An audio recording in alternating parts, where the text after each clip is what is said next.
আমাদের তো ক্ষেত্রে তো সরকার তো বলেই দিছে যে আমাদের উপদেষ্টা তো চিফ ডিসেম্বর থেকে ইসের ভিতরে বলেই তো দিছে, ডিসেম্বর থেকে জুনের ভিতরে। আমার ওই তো ওইটার বলার কোনো প্রশ্নই ওঠে না। না, আমি তো রাজনীতিবিদ না, আমি তো এই রাজনীতির প্রশ্ন তো বলতে পারবো না। আমাদের তো বলেই দিছে।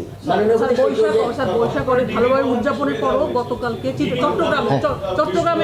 চট্টগ্রামে একটা ঘটনা ঘটেছে, যারা বৈশাখ উদযাপনের যেটা, এটা নিয়ে আপনি কি বলবেন? সেখানে আপনার কি বার্তা আছে? চট্টগ্রামের যে একটা ছোট ঘটনা ঘটছে, এটা তো সত্যি ঘটনা ঘটছে, এবং এই ব্যাপারে আমি ডিসি সাথেও কথা বলছি, আমাদের কমিশনারের সাথে কথা বলছি। ঘটনাটা না ঘটেই উচিত ছিল, বাট যেহেতু ঘটে গেছে, এখন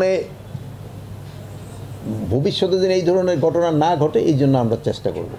আপনাদের এত সতর্কতার পর কারাই ধরনের ঘটনা ঘটায়, সেগুলো আসলে আপনারা সেটা নিয়ে কী বলবেন, কীভাবে ঘটে?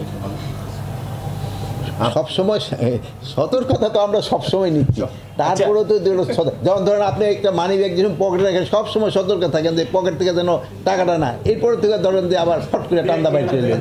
এই তো হয়ে যায় অনেক সময়। যে চেষ্টা তো আমরা করে যাচ্ছি, আমাদের যদি চেষ্টার কোনো ত্রুটি থাকে আপনারা বলেন যে আপনাকে চেষ্টার ত্রুটি ছিল, আমরা চেষ্টা করে যাচ্ছি। জীবন দান এই ঘটনাটা ঘটার পরে আমি নিজেও কথা বলছি যে এটা কেন কি হচ্ছে, ভবিষ্যতে যেন না হয় আমরা চেষ্টা করি।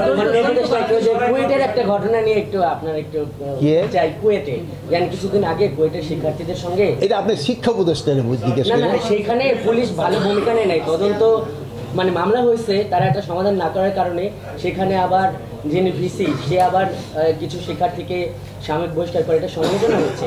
পুলিশ